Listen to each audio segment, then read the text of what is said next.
Reflexão, o tema de hoje, faz tempo que eu queria falar sobre esse tema, só que eu estava lendo alguns livros que falavam sobre esse tema, que é ídolos do coração.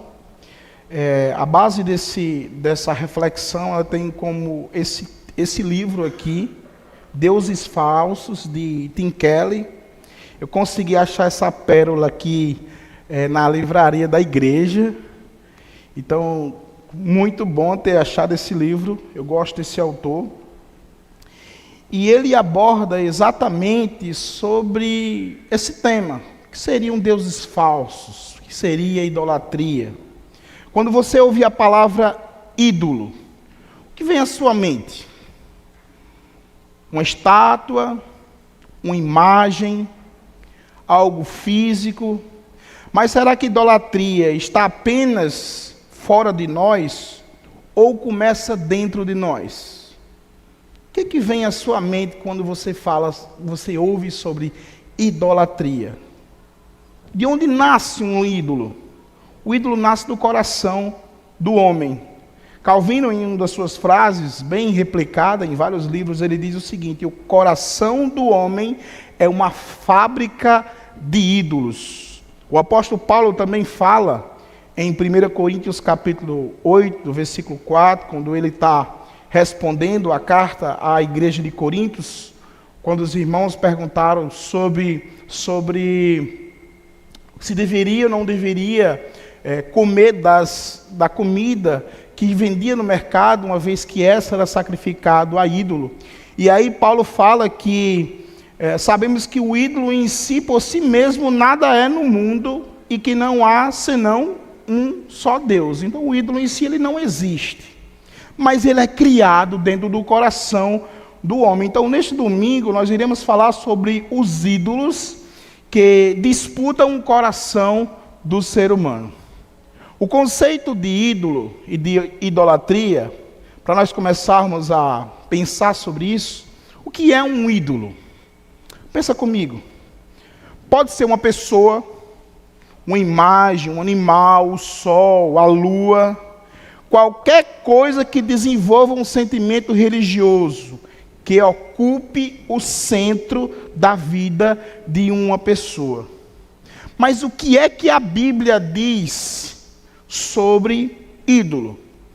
Você encontra quando o Senhor falou diversas vezes ao seu povo e estabeleceu na sua lei mandamento para que eles não vivessem com outros ídolos, como as outras nações, mas tivesse apenas Deus como o único Deus. Você vai encontrar isso lá nos 10 mandamentos.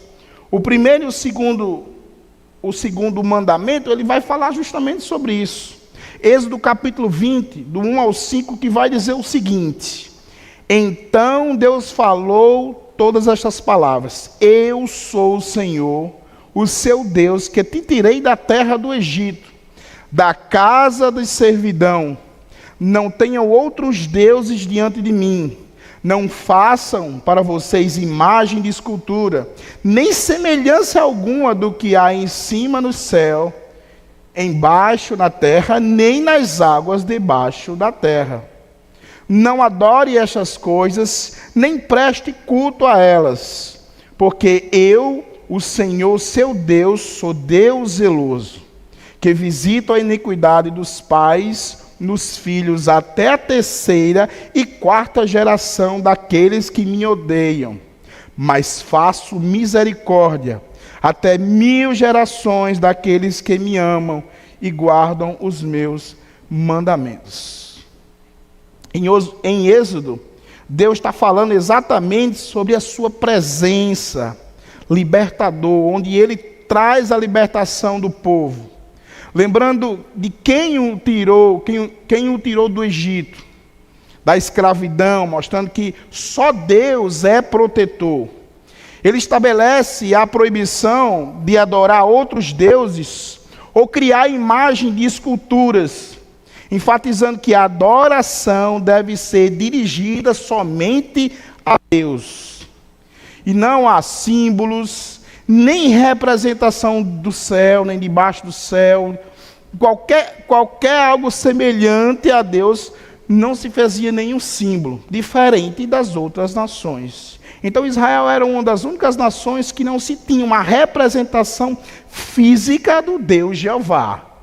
Enquanto todas as outras nações precisavam de uma representação visual, de uma imagem, Israel não tinha imagem, e essa era a vontade de Deus. Ao mesmo tempo, Deus alerta sobre a consequência da desobediência, que podiam afetar gerações daqueles que o rejeitariam.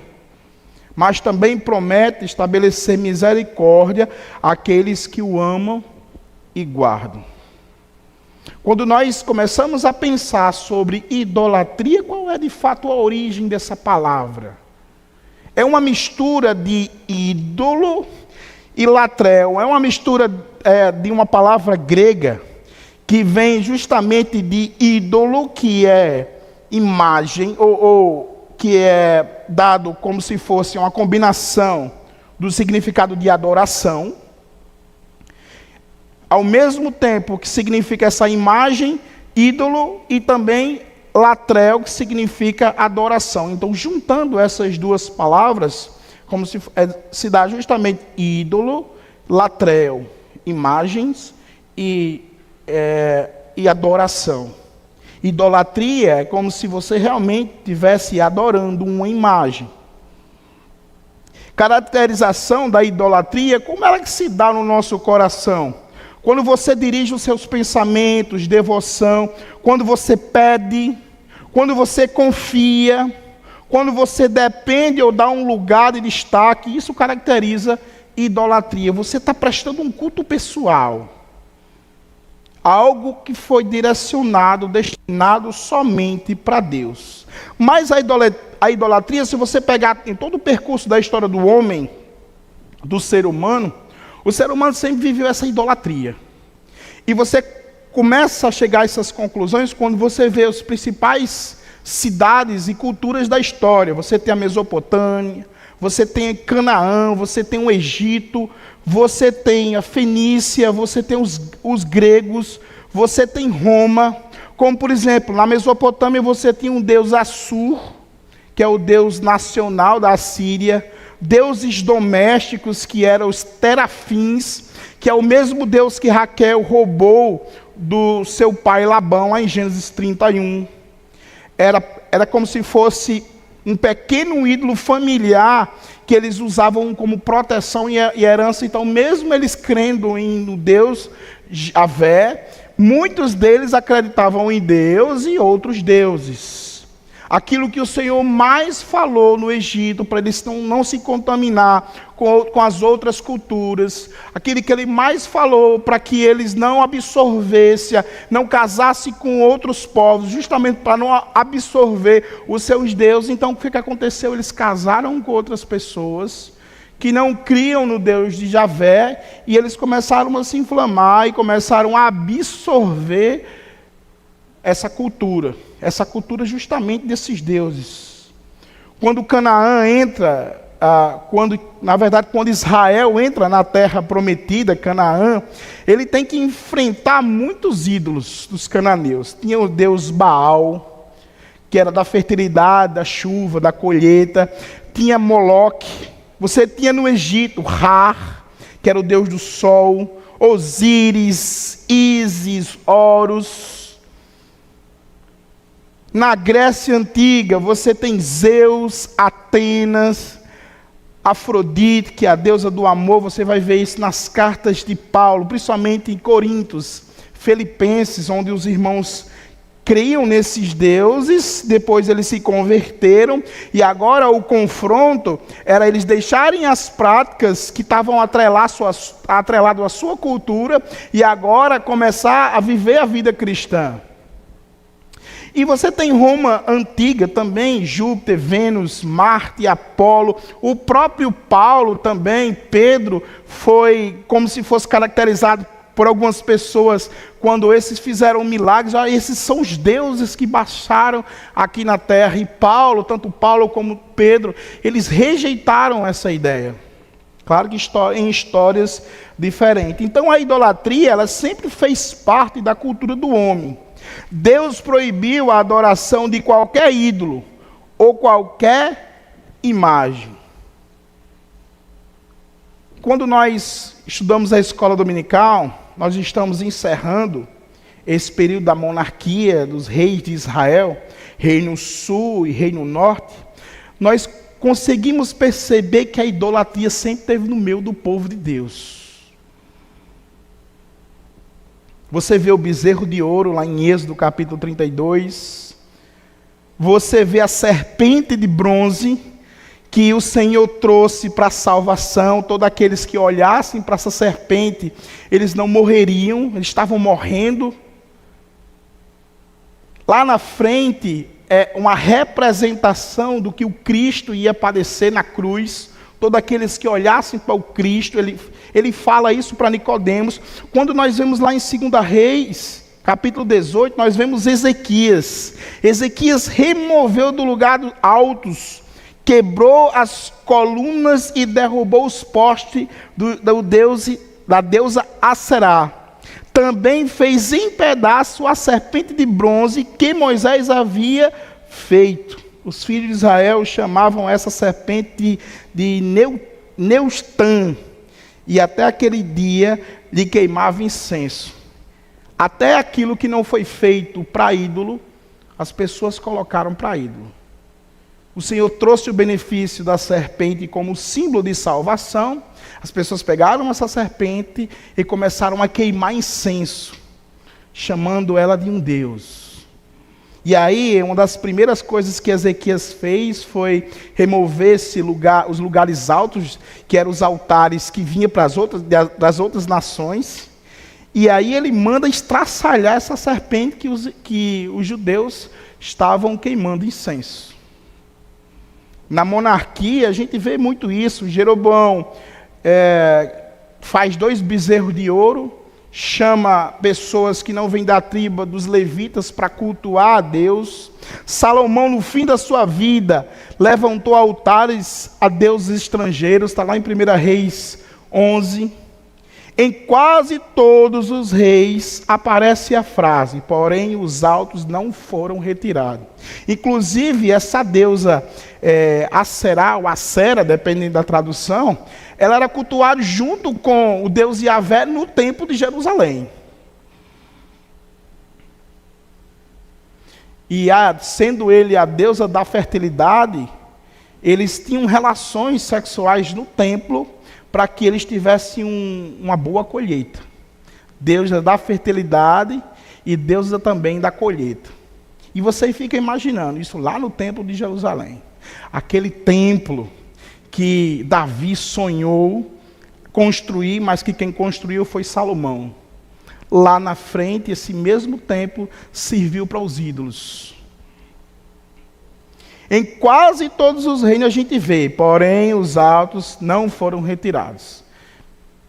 Os reis subiam ao trono e não queriam bulir nos altares dos outros deuses. Por quê? Porque a comunidade judaica já tinha esses deuses dentro da sua cultura. Então a idolatria não é apenas externa, mas é infiltrada até entre aqueles que conhecem a Deus nas Escrituras. A idolatria religiosa também está nos dias de hoje. Nessa mesma caracterização, muitos ainda transformam a fé em algo visível e palpável, criando imagens para tentar se aproximar de Deus. E essas imagens feitas de gesso, de madeira, de pedra, não têm poder algum. Paulo vai dizer que essas imagens nem existem, mas elas são criadas. Então, onde é que elas são criadas? No coração do homem. O homem traz a criação dela. Eles cultuam algo que eles mesmos fabricam. O que é que diz Salmo 115, 4 e 7? Prata e ouro são os ídolos deles. Obra das mãos dos homens, tem boca, mas não falam, tem olhos, mas não veem, tem ouvidos, mas não ouvem, tem nariz, mas não cheiram, tem mãos, mas não apalpam, tem pés, mas não andam, som nenhum lhe sai da sua garganta. Muitos tentam separar essa ideia entre adoração e veneração, e você já deve ter ouvido sobre isso. Nós não adoramos, nós veneramos, mas na prática não há diferença quando se dirige devoção e essa devoção em oração e a confiança que se faz nas imagens. O próprio Isaías, falando da boca de Deus, diz em Isaías 42, versículo 8, diz: eu sou o Senhor, este é o meu nome, não darei mais a ninguém a minha glória, nem a minha honra às imagens de escultura. A glória é somente a Deus. Culto é feito apenas para Deus. E Ele não divide a sua glória com nenhum ídolo. Ele falou para os tempos antigos e também fala para o dia de hoje. A veneração da imagem se deu justamente no Concílio de Nicéia em 787. Você pergunta, mas de onde vem isso? Foi sempre assim dentro da Igreja Católica? Não. A veneração às imagens se deu sob um pretexto.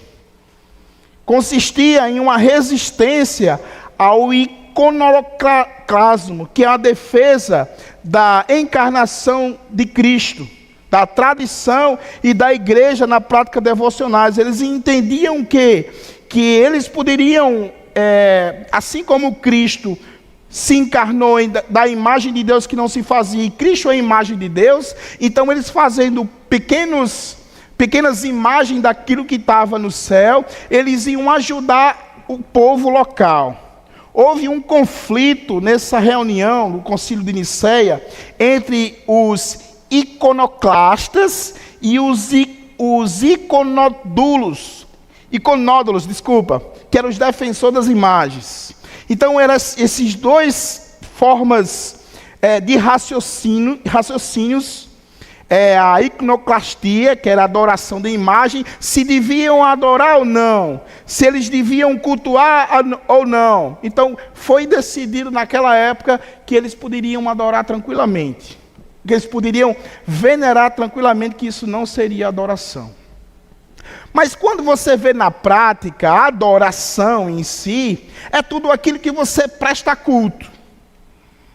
Algumas pessoas podem chegar nessa argumentação, não, mas veneração é a mesma coisa que você olha para uma foto. É pecado você ter uma foto de um parente que morreu com você? Não. Dificilmente alguém pega uma foto de um parente que morreu, acende uma vela. Dificilmente a gente vê uma foto de um parente que morreu, nós fazemos uma promessa e esperar que esse parente que morreu consiga responder e realizar essa promessa. E aí você já tem outras coisas que ferem a teologia, que é culto aos mortos. A Bíblia recusa isso. A palavra de Deus recusa isso. Então a gente vê que a idolatria continua a dar ao homem essa criatividade de poder externalizar aquilo que está dentro do seu coração. O apóstolo Paulo até falou em Atos capítulo 17, versículo 29, e falou de forma muito clara: não devemos pensar que a divindade é semelhante a ouro, ou prata, ou pedras, trabalhada da parte da imaginação do homem. E em Romanos, a acusação que Paulo faz ao homem ser indesculpável perante Deus é porque trocou o Deus da criação pela criatura. E olha o que aqui diz, você conhece esse texto, Romanos 1:25. Eles trocaram a verdade de Deus pela mentira, adoraram e serviram a criatura em lugar do Criador, o qual é bendito para sempre. Amém. Eles trocaram. Eles começaram a adorar aquilo que Deus fez, absorveram para si a sua vaidade, e assim como Deus fez o homem à sua imagem, o homem fez o ídolo à sua imagem. Aqueles que queriam se relacionar diretamente com os seus sentimentos, criaram de forma física esses sentimentos e começaram a cultuar. O próprio homem esculpe um pedaço de gesso, olha para ele e o adora. Parece loucura, isso parece, mas foi exatamente o que o povo fez debaixo do monte quando Moisés subiu e começou a demorar. Moisés começou a demorar e o povo olhou e disse: não é possível que Moisés tenha morrido. Então o que é que nós iremos fazer? Vamos construir um bezerro de ouro e vamos dizer que esse bezerro de ouro nos tirou do Egito e vamos cultuar. Parece loucura, né? Criarmos os nossos próprios ídolos, criar o nosso próprio Deus e ter devoção para esse Deus.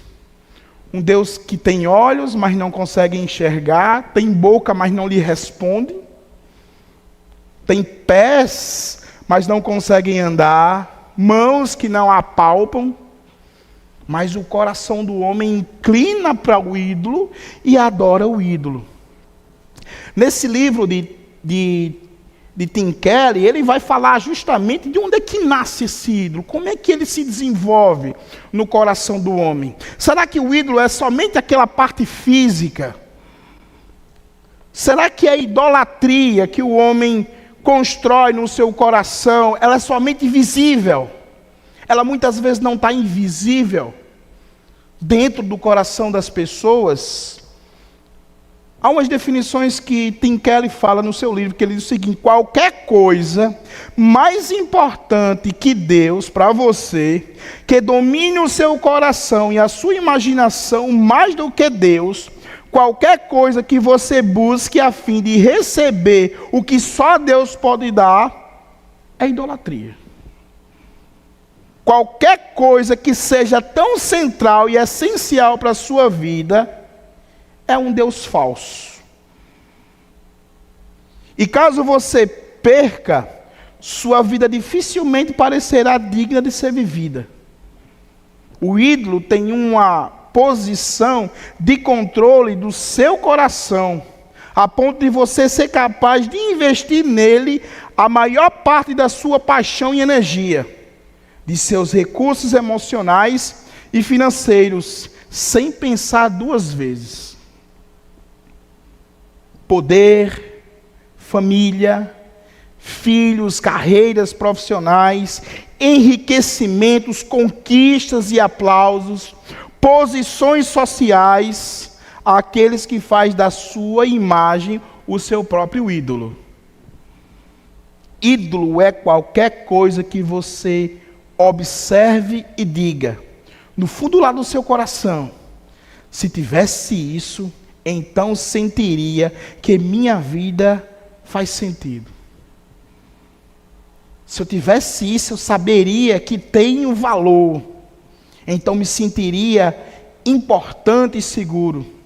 Se qualquer coisa torna-se mais fundamental do que Deus para a sua felicidade, sentindo na vida e identidade, então essa coisa se transforma em você um ídolo. Se algo cria no seu coração uma importância maior que Deus, o homem constrói o seu próprio ídolo. Nós somos feitos para adorar. Quando nós não adoramos a Deus, nós procuramos o que adorar. Nós procuramos sentido para que o nosso coração se alegre e faça sentido viver. Quando o homem não consegue encontrar a vida em Deus, ele procura a vida nas coisas. Quando ele não encontra um ídolo, ele fabrica o seu próprio ídolo. E quando ele não consegue fabricar um ídolo externo, ele se transforma o seu próprio ídolo. O egocentrismo entra no seu coração e ele vive apenas em função dele mesmo. Eu queria trazer para os irmãos, talvez essa parte da reflexão, que está mais direcionada ao conteúdo explícito das Escrituras, que é justamente a história de Abraão. Lá em Gênesis capítulo 12, do verso 1 ao verso 3, Abraão é chamado a deixar a sua terra, a segurança da sua família, para confiar unicamente em Deus. Ele abriu mão de tudo que ele tinha para uma promessa e algo muito impossível para as pessoas, mas possível para Deus. Era ser pai de uma grande descendência, mesmo com Sara estéril. Você lembra desse texto? Está lá em Gênesis capítulo 12, quando o Senhor diz, versículo 1 a 3. E o Senhor disse a Abraão: sai da sua terra, da sua parentela, da casa do seu pai, e vá para a terra que eu lhe mostrarei. Farei de você uma grande nação. E o abençoarei e engrandecerei o seu nome. Seja uma bênção. Abençoarei aqueles que o abençoarem, e amaldiçoarei aqueles que o amaldiçoar. Em você serão benditas todas as famílias da terra. Tim Keller fala uma coisa interessante no seu livro, ele levanta um questionamento. Foi-lhe pedido para abrir mão, Deus pede a Abraão de abrir mão de tudo, por causa de Deus, de quase tudo o que ele tinha. E você começa a pensar da sua esperança, bens terrenos, de colocar, centralizar o seu coração nessa promessa de Deus. Algo que ele desejava. Então Deus chama Abraão e dá uma promessa. Faz uma promessa. E eu começo a refletir o que Deus já me impediu para deixar para trás em confiança nele. E foi assim que foi o primeiro chamado que ele faz a Abraão. Ele faz um chamado a Abraão a deixar tudo por ele, mas sobre uma promessa. O que é que Deus já lhe pediu e você teve que deixar? Minha fé seria suficiente para obedecer a Deus sem saber para onde eu ia. Ele tinha todo o conforto do local, estava junto com sua família. Deus diz: olha, sai do seu conforto, sai da sua casa, sai no meio dos seus parentes que eu vou mostrar para onde você vai. Saia. E você poderia dizer assim: mas para onde? Saia. Abraão não sabia exatamente para onde ia. Ele ouviu a voz de Deus. E Deus diz assim: ó, e eu farei de você uma grande nação. Abraão, o seu nome vai ser citado na cultura como o pai das nações. A verdadeira fé, meus irmãos, ele exige abrir mão do controle, da dependência, dessa dependência de Deus que nós precisamos ter, abrir mão daquilo que nós temos, muitas vezes, dos nossos desejos, para fazer a vontade unicamente de Deus, independentemente das circunstâncias. O que é que ele tem pedido a nós? E aí ele faz uma promessa. E agora Isaac nasce. Está lá em Gênesis capítulo 21, dos 5 ao 6. Abraão tinha 100 anos quando lhe nasceu Isaac, seu filho, e Sara disse: Deus me deu motivo de riso, e todo aquele que ouvir isso vai rir comigo. Depois de anos de espera, você conhece essa história, nasce Isaac, fruto da intervenção divina. Porém, havia o perigo de Abraão colocar no seu coração mais no filho do que em Deus. A bênção poderia se tornar um fim em si mesmo. Umas frases desse livro que ele traz um questionamento, ele diz o seguinte: nenhum homem era tão ansioso por ter um filho como Abraão. Mas a questão agora era o seguinte: ele havia esperado e se sacrificado por Deus ou pelo menino? Eis uma pergunta que ele faz nesse questionamento. A quem Abraão entrega o coração, em última análise? Ele está aplicando em Deus ou ele está aplicando na promessa?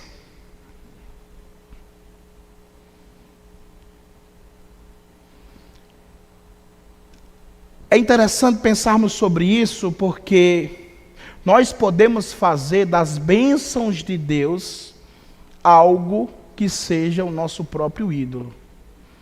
Nós podemos pedir algo a Deus e ficarmos tão felizes com aquilo que Deus nos deu, e nós começarmos a viver mais em função das bênçãos que Ele deu do que o próprio Deus. Aquilo que tanto peço a Deus pode acabar se tornando o lugar de Deus na minha vida. E a gente não é tão difícil a gente ver isso não. Eu já vi muitas situações em pessoas centralizarem a sua vida em um concurso público. Não, quando eu passar no concurso público, eu vou glorificar a Deus. E o que acontece algumas vezes é que as pessoas passam e se distanciam de Deus. Senhor, eu queria tanto que o Senhor me desse aquilo. E às vezes as pessoas recebem aquilo, mas como é que eles tratam quando recebem aquilo? Às vezes fazem das bênçãos o seu próprio Deus. O que revelaria o centro da minha vida, minha fé em Deus ou as coisas que eu possuo? Nós pedimos tanto a Deus algo, mas corremos o risco de centralizarmos a nossa vida naquilo que Deus nos deu, nas nossas próprias conquistas que tanto pedimos a Deus e esquecemos de Deus. Não ter tempo mais para Deus, por aquilo que Deus me deu. Muitas vezes o que mais desejamos pode ocupar esse lugar de Deus. Família, trabalho, sonhos. A bênção não deve se tornar o nosso Deus. Aquilo que mais Abraão queria era um filho. E o que é que o Senhor vai fazer? Pede aquilo que é mais importante para Abraão. Gênesis capítulo 22 diz assim: Deus continuou: pegue o seu filho, seu único filho, Isaque, a quem você ama, e vá à terra de Moriá, e ali você ofereça-o em holocausto, sobre um dos montes que eu vou lhe mostrar. Deus pede a Abraão a sacrificar Isaque. Ele traz um teste para Abraão, para o patriarca. O patriarca que queria tanto um filho e amava esse filho. Abraão aprende aqui uma grande lição, que Deus deve ser o centro e não o seu filho amado. Seria um teste supremo aqui para Abraão, foi, e provavelmente para cada um de nós. Antes o significado da vida dependia da palavra, agora estava dependente do amor e o bem-estar de Isaque. Agora ele estava vivendo em função do seu filho, ele tinha tudo agora o que ele queria, ele tinha agora um filho, e sabia que agora a partir dele ia ter uma grande geração, mas agora o Senhor vai pedir o mais importante. E se Deus me pedisse algo que amo profundamente, eu estaria disposto a entregar? Tenho amado mais o doador ou o presente? Quem ou o que ocupa o trono do nosso coração? Quem é o nosso Isaque? Quais são os nossos Isaque? Recentemente, lamentavelmente, um pastor tirou a sua vida e saiu na mídia.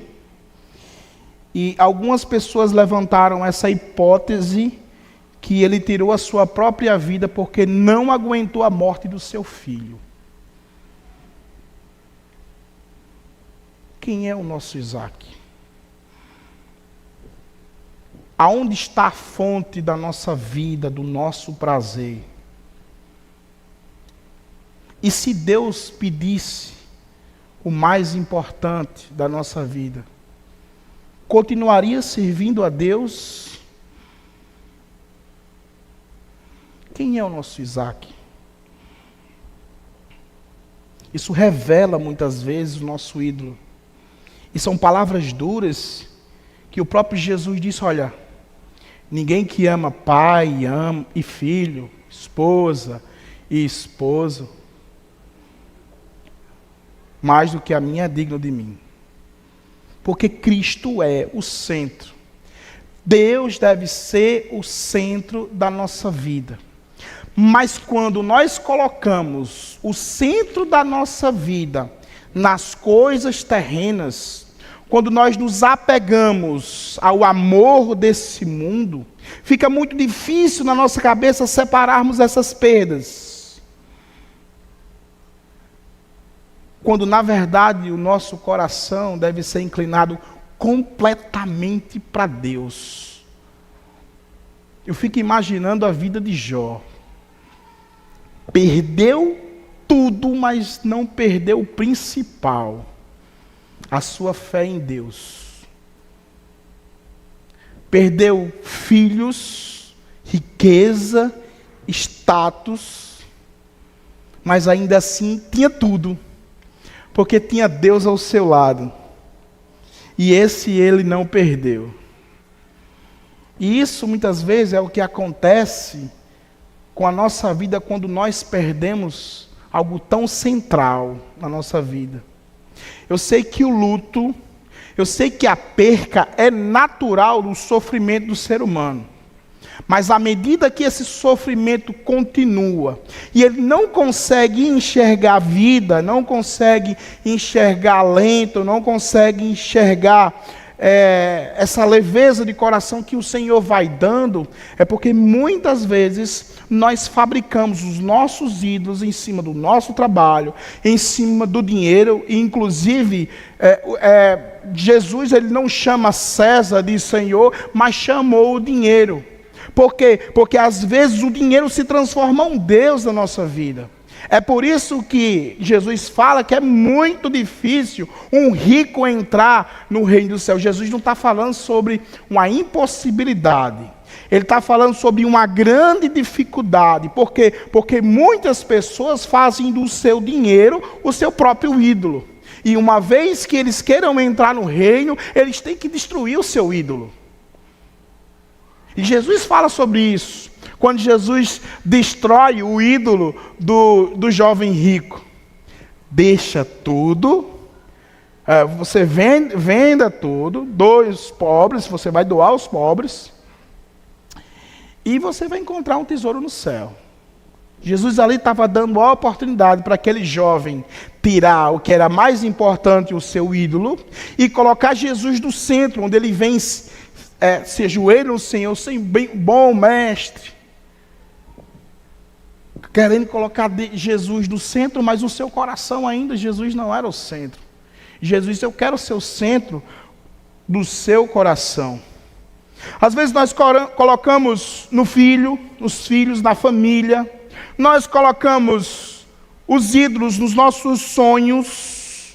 Nós só conseguiremos enxergar a realidade ou a felicidade se eu conseguir aquilo que eu tanto sonho. Quando a felicidade não é algo futuro, é o presente, é aquilo que se constrói em Cristo. Tanto o rico consegue ser feliz na sua riqueza, como o pobre na sua pobreza. Mas por quê? Porque há contentamento. Há contentamento de espírito e de alma. Porque se você não consegue se contentar e ser feliz com o que é pouco, dificilmente você vai ser feliz quando você encontrar o muito. Porque não é o muito nem o pouco que traz a felicidade, mas é Cristo. Certa vez eu ia passando de ônibus e uma pessoa avistou uma casa lá bem longe. E olhando aquela casa, bem pobre, pequena, e disse assim: aquilo é felicidade, aí é que está a felicidade. Aí eu perguntei, mas você conseguiria vender tudo e morar ali? Será que se você passasse, morar ali, você ia encontrar a felicidade? Porque a felicidade, meus irmãos, não está na pobreza e nem na riqueza. Quantos e quantos empresários ricos que não têm mais onde colocar dinheiro, não tem descanso para a sua alma, porque não encontraram a felicidade, ainda procura algo. Porque as coisas desse mundo, eles satisfazem temporariamente. Os ídolos que nós construímos nos traz alegria, mas temporariamente. O ídolo em si, ele não nos satisfaz por completo. Por mais que você traga uma alegria para a sua alma naquele exato momento, o ídolo ele não tem o poder de completar o seu coração. A maior emoção que você pode pensar, ele não completa o seu coração como Cristo completa. É por isso que muitas vezes nós vivemos ansiosos, muitas vezes a depressão cai ao nosso coração, porque nós não conseguimos nos desligar desse mundo e centralizar a nossa alma em Deus. Eu não estou falando que a depressão e a ansiedade seriam ações que as pessoas não estão em Deus. Eu não estou falando sobre isso. Mas eu estou falando que em Deus nós criamos contentamento para a nossa alma. Quantas e quantas vezes o salmista, quando estava com a alma abalado, ele olhava para Deus, olha, mas o Senhor é a fonte da minha alegria. E ele olhava constantemente para que a sua alma fosse aliviada. Então pode ser família, filhos, sonhos, relacionamento. Quando alguém ocupa o centro do nosso coração, eu não posso mais viver sem ele. Eu não posso mais viver sem ela. Sem ela eu morreria. A minha vida não faz sentido. A minha vida só faz sentido com Cristo. O luto e a perca é algo muito doloroso. Mas a nossa vida só deve fazer sentido por completo em Cristo. Recursos materiais, bem, a confiança no dinheiro, no poder, nos Isaques modernos, onde o tesouro, onde a traça come, onde o ferrugem corrói, essas coisas se acabam. Nós vivemos, criamos a nossa alma para ir em busca dessas coisas, mas quando nós as alcançamos, nós não encontramos aquilo que nós procuramos para a nossa alma.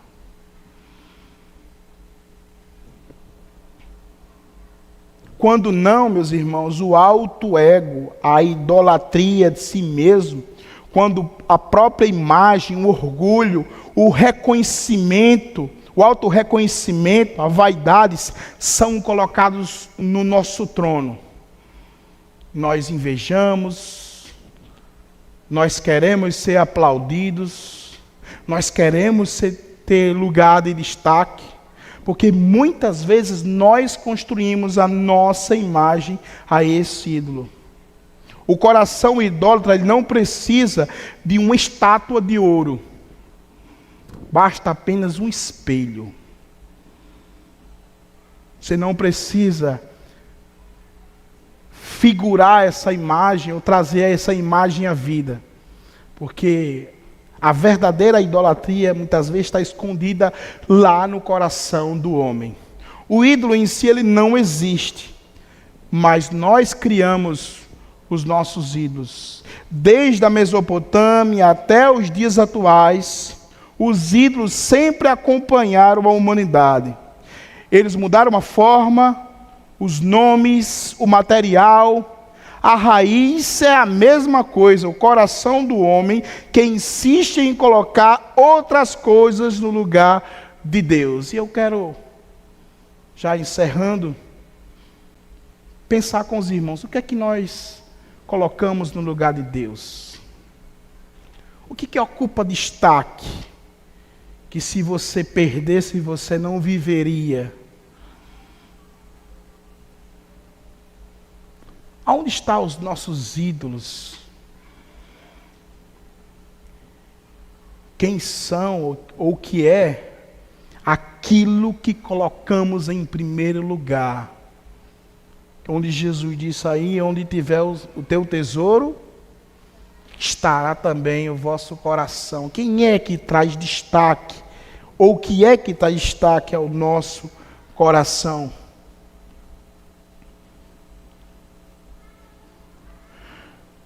A gente vê que o bezerro de ouro, a serpente de bronze, os deuses estrangeiros na Mesopotâmia, você vê as imagens religiosas nos dias de hoje, tudo isso mostra que a idolatria não é apenas um problema, ou são problemas do passado, mas é uma luta constante no presente, de colocarmos Deus em primeiro lugar em nossa vida. Abraão estava pronto para sacrificar Isaque. Ele demonstrou que o filho a quem ele amava tanto não estava em primeiro lugar. E aqui ele não está dizendo que você não deva amar os filhos, ao contrário.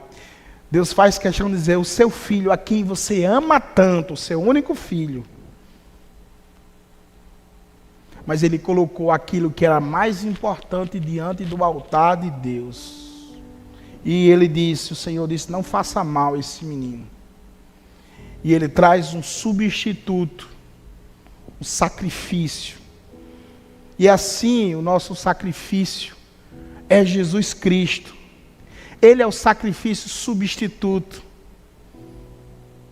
que fez com que a gente tivesse a alegria de servir o Deus verdadeiro.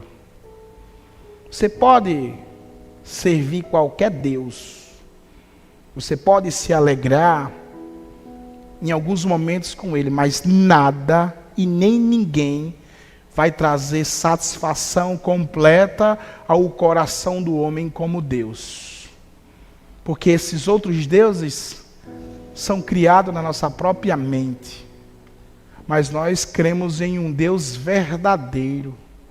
Um Deus que assumiu a forma de homem. A verdadeira imagem. A imagem que nós devemos cultuar. Mas não é uma imagem de madeira ou de gesso, não. É imagem, a única imagem que o Senhor mandou cultuar, que é a imagem do seu Filho. Ele é a imagem perfeita de Deus. E é essa imagem, essa única imagem que nós cultuamos. A história de Abraão e Isaque nos revela que até mesmo as coisas boas e dadas por Deus podem se tornar ídolos quando ocupa o centro do nosso coração. Por isso, a grande pergunta que fica é: quem é o nosso Isaque? Pode ser família, sonhos, relacionamento, dinheiro, o próprio ego, como nós vimos. O chamado de Deus é que deixemos todo ídolo e reconhecemos que Cristo pode e deve ocupar o primeiro lugar no nosso coração. Ele é o único digno de confiança, adoração e devoção, como disse Jesus: amarás o Senhor teu Deus de todo o teu coração, de toda a tua alma, de todo o teu entendimento. O teste da nossa fé não é o que temos nas mãos, mas o que ocupa o trono do nosso coração. E só Cristo pode ocupar o trono do nosso coração. Vamos orar. Pai, nós te louvamos porque tu és o único Deus e não há outro Deus como tu, Senhor. Nós te louvamos porque reconhecemos que a única imagem deixada por ti, que nos serve de adoração, é o teu Filho, não imagem de escultura. Mas nós reconhecemos que nem sempre colocamos em primeiro lugar a tua divindade. E criamos para nós ídolos, algo que alimenta as nossas felicidades e nos dá razão de viver. Mas quando nós deparamos que esses ídolos não têm poder de trazer felicidade eterna, nós encontramos o único Deus que é capaz de nos trazer felicidade. Eu não sei quais são os ídolos que foram tirados de você. Eu não sei o quanto você já sofreu por não ter aquilo que você queria, ou não conquistar aquilo que você tanto sonhava. Mas Cristo é a razão da nossa vida. Quando nós colocamos Ele em nosso coração e firmamos que a Ele deve ser toda a glória, o Senhor nos dá contentamento para a nossa alma. E ela não se limita nas circunstâncias. As circunstâncias podem ser diversas, mas o nosso coração, quando está inclinado ao Senhor, tem contentamento, traz um refrigério para a nossa alma. Eu convoco a você a orar justamente para essa felicidade. Quantas e quantas pessoas, mesmo conhecendo a tua palavra, não conseguiram encontrar esse contentamento, porque muitas vezes está aprisionado nos desejos que ainda permeiam a terra. Convoco a você a inclinar o seu coração e entender que não há felicidade fora de Jesus. Que mesmo que você perca tudo, mas se você não perde a fé, se você tem Deus, você tem tudo. A colocar no seu coração essas verdades e entender de uma vez por toda que a verdadeira felicidade está no Cristo. Santo Deus, nós te louvamos, ó Pai, porque a tua palavra nos cerca dia após dia e traz o contentamento adequado para a nossa alma. Ensina-nos, Senhor, a identificar os nossos ídolos, para que possamos colocar em primeiro lugar a tua palavra, para que possamos colocar em primeiro lugar o teu Santo Filho. Essa é a nossa oração. Nós te agradecemos em nome de Jesus. Amém.